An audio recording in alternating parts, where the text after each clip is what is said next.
Wow, Indonesia waited so long.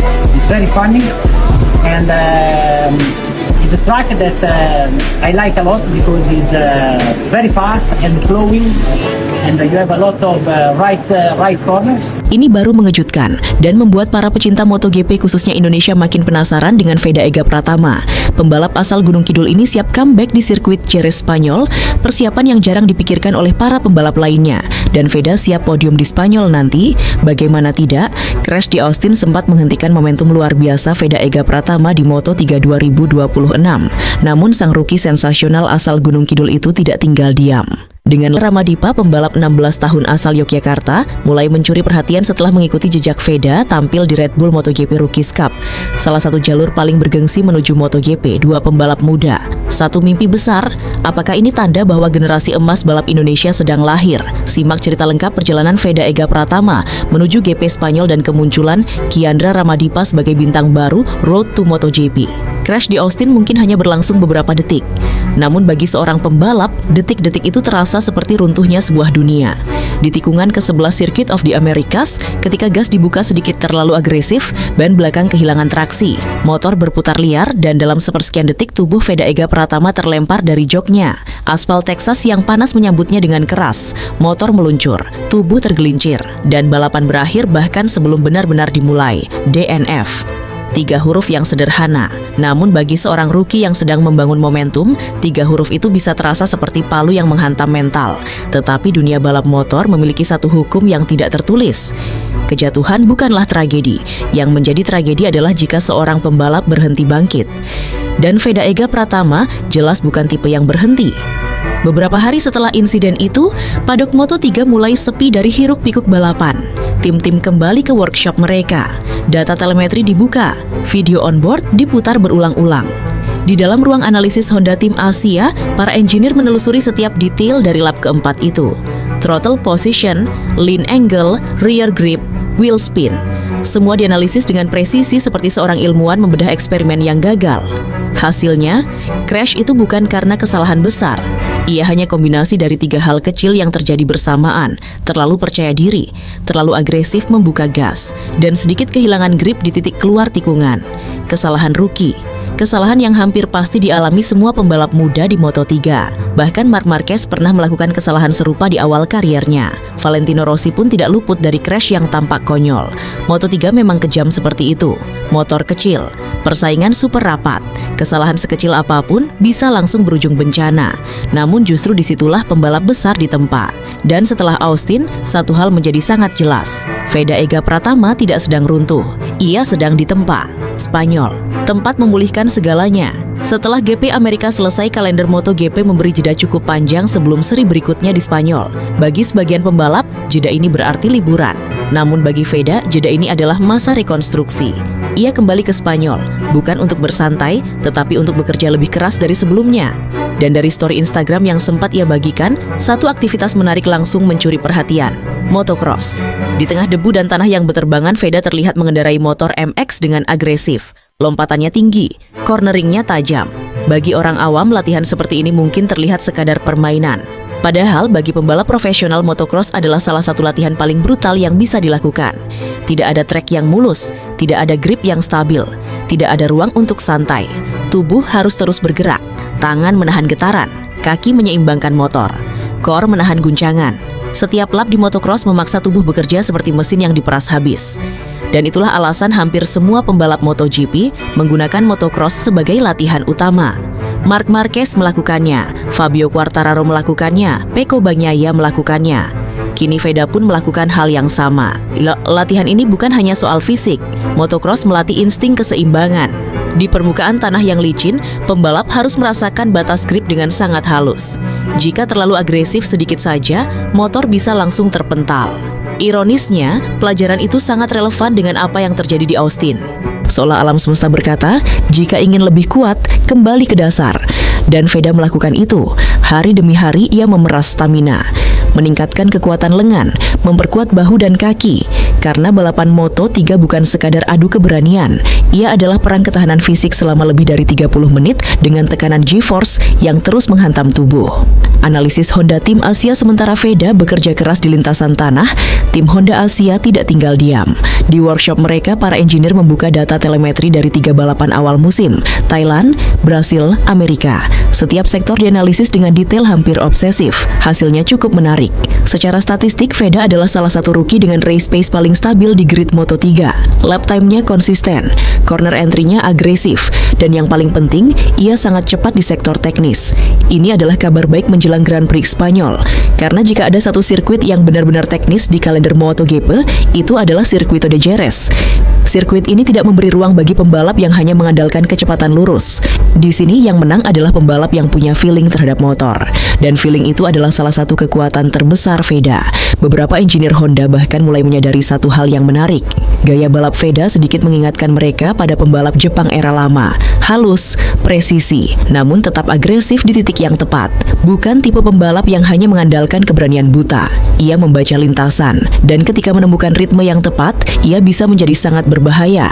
Ancaman nyata di Moto3, namun tentu saja Moto3 bukan panggung yang ramah bagi pendatang baru.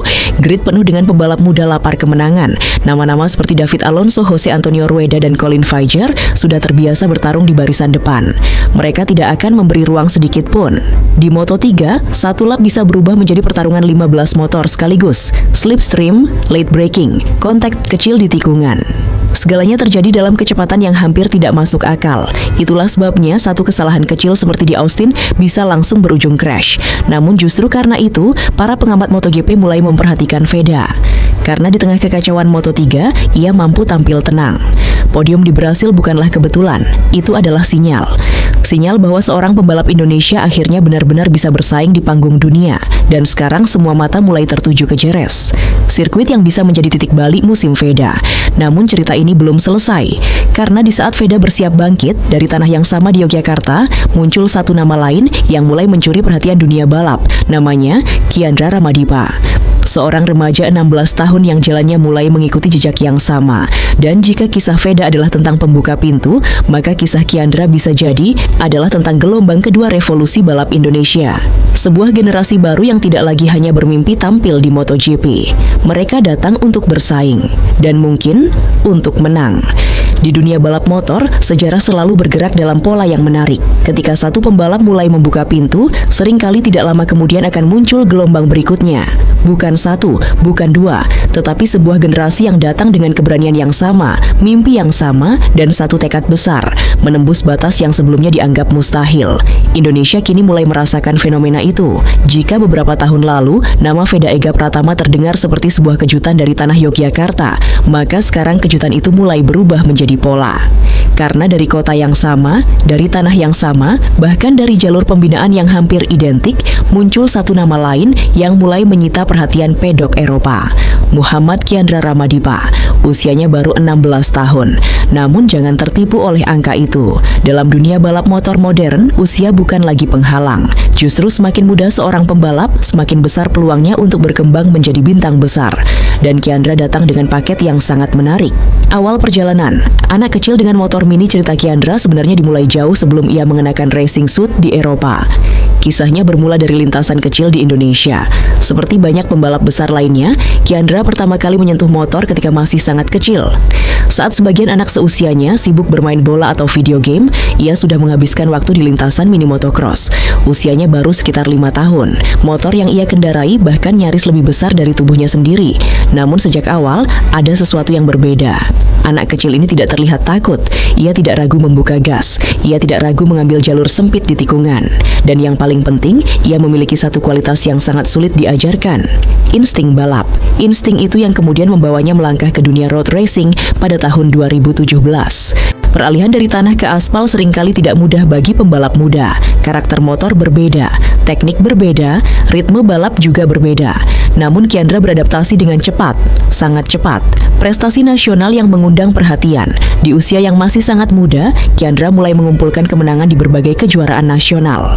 Salah satu momen penting terjadi ketika ia memenangkan Indonesia Regional Mini GP Championship saat usianya baru 9 tahun. Prestasi itu mungkin terdengar kecil bagi sebagian orang. Namun bagi para para talent scout balap motor, kemenangan seperti itu sering menjadi sinyal awal.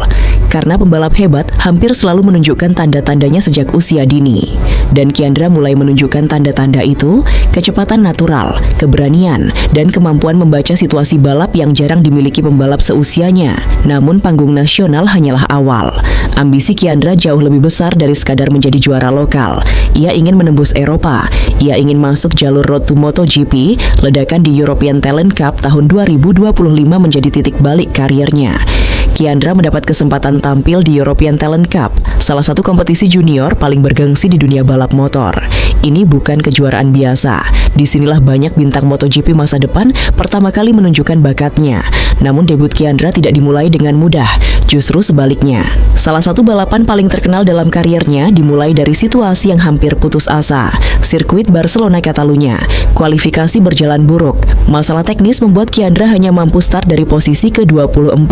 Di Moto3 atau kejuaraan junior sekelas itu, start dari posisi 24 hampir selalu berarti satu hal. Peluang menang nyaris nol. Tetapi, balapan kadang memiliki cara sendiri untuk menciptakan cerita yang tidak masuk akal. Lampu start padam, motor-motor melesat, dan dari barisan belakang grid, satu motor mulai bergerak seperti anak panah yang dilepaskan dari busurnya. Kiandra. Lap demi lap ia mulai menyalip satu persatu lawannya. Tikungan demi tikungan dilewati dengan agresivitas yang mengejutkan. Di sektor cepat ia berani, di sektor teknis ia presisi. Dan yang paling membuat komentator terkejut adalah ketenangannya. Tidak ada gerakan panik, tidak ada manuver sembrono. Ia seperti pembalap yang sudah bertahun-tahun berada di level itu. Memasuki lap terakhir, situasinya berubah menjadi duel dramatis di barisan depan, slipstream di straight, late braking di tikungan. Dan ketika garis finish semakin dekat, balapan berubah menjadi drag race. Motor-motor melaju berdampingan, penonton berdiri dari kursi mereka, dan di detik terakhir, Kiandra Ramadipa melintasi garis finish sebagai pemenang dari posisi 24 ke posisi 1. Sebuah comeback yang langsung menyebar di kalangan pencari bakat MotoGP. Nama Kiandra mulai dicatat, bukan sebagai pembalap biasa, tetapi sebagai talenta yang perlu diperhatikan. Promosi ke jalur Moto3 tahun 2026 membawa perubahan besar. Kiandra dipromosikan ke FIM Moto3 Junior World Championship, salah satu level terakhir sebelum Moto3 World Championship. Ia bergabung dengan Honda Asia Dream Racing Junior Team, tim yang juga memiliki hubungan erat dengan program pengembangan pembalap Asia. Namun yang membuat kisahnya semakin menarik adalah satu fakta lain. Kiandra juga mendapatkan kesempatan tampil di Red Bull MotoGP Rookies Cup. Dan bagi penggemar balap Indonesia, fakta ini terasa sangat familiar. Karena beberapa tahun sebelumnya, Veda Ega Pratama juga melalui jalur yang sama. Rookies Cup bukan sekadar kejuaraan junior. Ini adalah panggung audisi terbesar MotoGP. Marc Marquez pernah di sini, Jorge Martin pernah di sini, Pedro Acosta juga pernah di sini. Banyak bintang MotoGP lahir dari kompetisi ini. Dan sekarang, satu pembalap Indonesia kembali berdiri di grid yang sama. Dua pembalap, satu tanah, ada sesuatu yang hampir puitis dari situasi ini. Dua pembalap, dua generasi, satu tanah asal, Yogyakarta.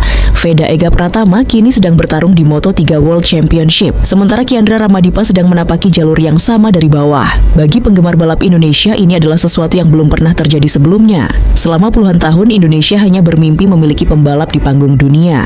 Kini bukan hanya satu, tetapi dua, dan mungkin lebih banyak lagi di masa depan. Sementara itu, fokus Veda semakin tajam. Di sisi lain Eropa, Veda terus mempersiapkan diri menghadapi GP Spanyol. Latihan motocross terus berjalan.